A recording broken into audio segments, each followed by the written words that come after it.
9 años después de la caída de Constantinopla, surgieron los famosos navegantes españoles, que consiguieron un nuevo continente para Europa. Ahora vamos a hablar de un personaje que fue muy influenciado por el cristianismo y por el judaísmo. Como no he encontrado imagen de él, pues pongo la que me da la gana y espero que nadie se ofenda. Este personaje es Mahoma. Mahoma nació en el siglo V después de Cristo, en la Meca. Cuando él era muy pequeño, su padre murió, así que tuvo que dedicar toda su vida al pastoreo. A él le encantaba escuchar las historias de aquellos que peregrinaban a la Meca y se las contaban.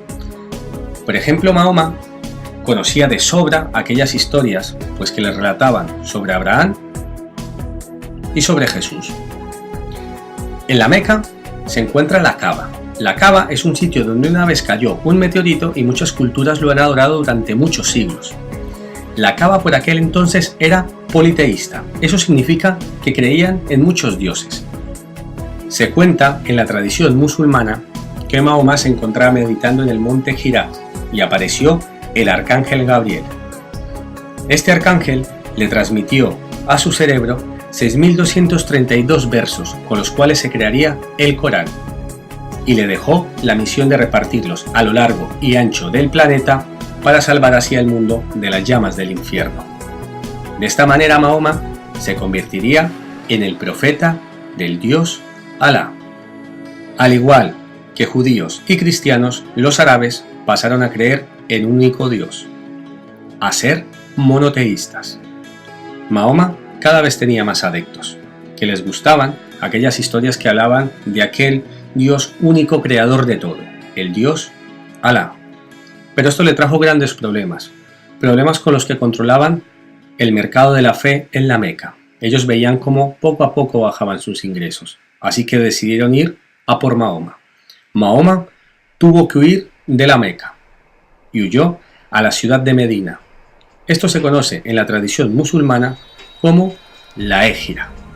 La Égira es el año cero, a partir de cuando ellos cuentan su calendario. Al igual que para los cristianos es el nacimiento de Jesús o para los judíos la liberación de Egipto. Islam significa sometimiento a la voluntad de Dios, y todos aquellos que practican las enseñanzas dejadas por Mahoma se les conoce como musulmanes, que significa creyentes.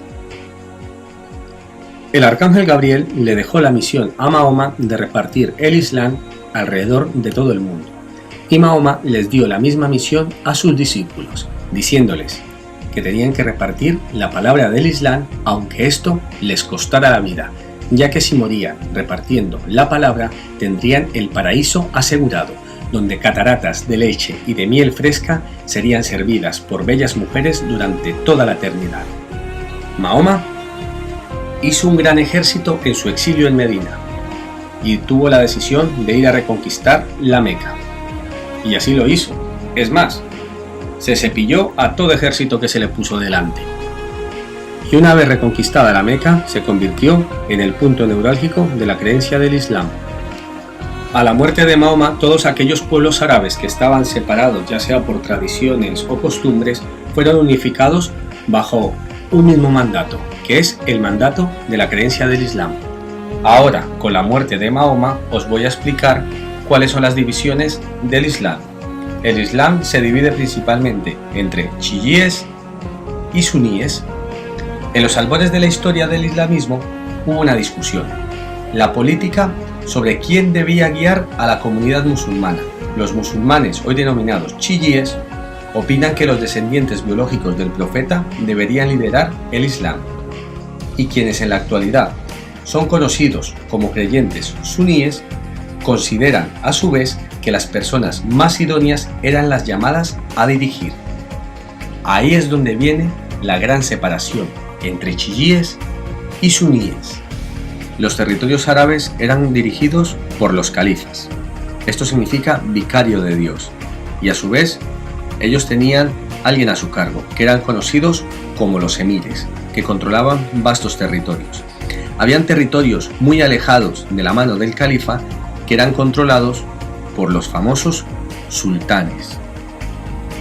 Las construcciones árabes que tendían a ser torres bastante altas, siempre están enfocadas hacia el mismo sitio, siempre se dirigen hacia la Meca.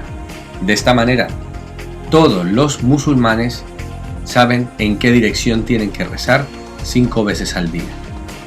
Una vez finalizadas las guerras entre los pueblos árabes, llegó el esplendor de esta cultura y llegó de mano de los abasidas.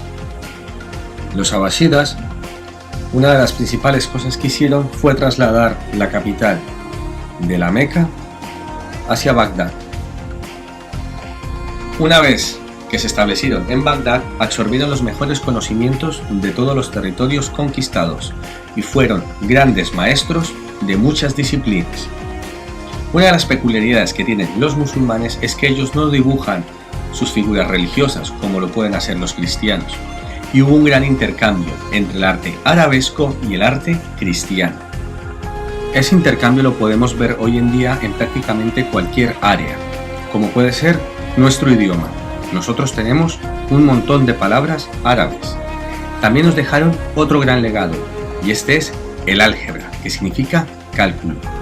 Y muy importante, nos dejaron su sistema numérico, que fue dividido en unidades, decenas, centenas, unidades de 1000.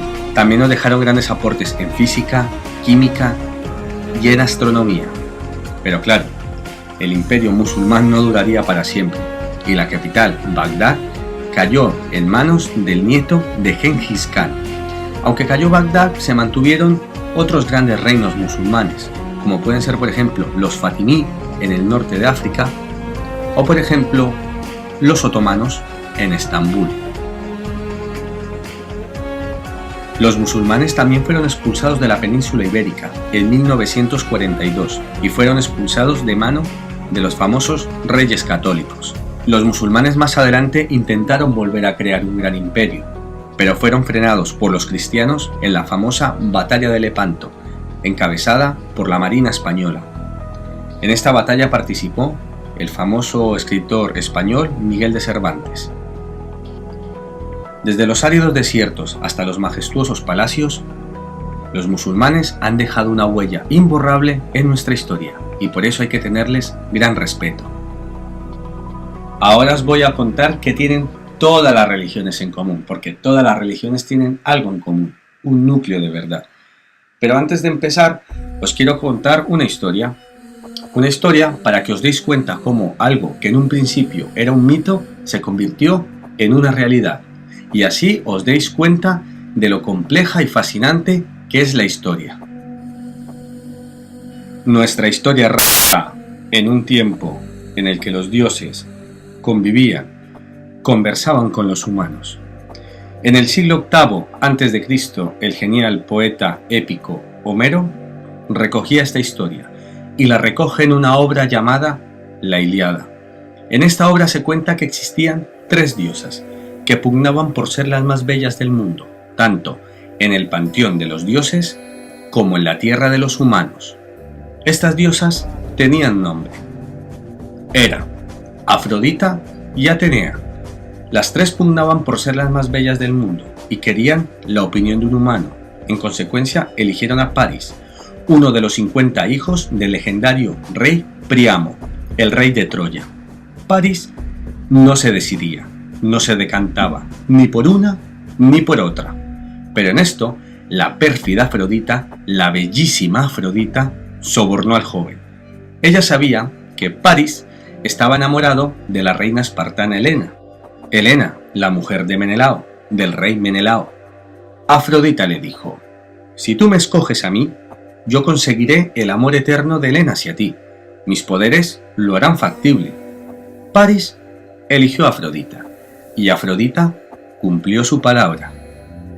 Helena quedó subyugada a la imagen de aquel hombre tan bellísimo, tan bello, educado como pastor, pero con sangre real. Los dos se enamoraron y decidieron huir a su ciudad natal, la ciudad fortificada de Troya. Menelao, enfurecido, convocó a las ciudades griegas. Había que declarar la guerra a aquella ciudad infame, que supuestamente había secuestrado a Helena, que ahora dejaba de ser Helena de Esparta para pasar a llamarse Helena de Troya. Convocó una flota jamás vista, 1200 naves, en ellas 100.000 griegos de toda procedencia. Dirigiendo esta expedición, el rey Agamenón, el hermano de Menelao. Con ellos viajaba el inconfundible guerrero Aquiles, aunque con un punto débil en su talón. Otros tantos viajaban con él, y todos estaban dispuestos a arrasar la ciudad de Troya. En Troya, aparte del rey Príamo, les esperaba París, Helena y Héctor, el formidable príncipe Héctor. La guerra duraría unos 10 años, y esto lo recoge con minuciosidad Homero en sus poemas épicos de la Ilíada y la Odisea. La guerra llegaría a su fin cuando una estrategia del guerrero Ulises, del legendario guerrero Ulises, que construyó un caballo y lo dejó abandonado en la playa cuando retiraba sus tropas. Esto los troyanos lo interpretaron como un signo de rendición y llevaron el caballo dentro de sus murallas.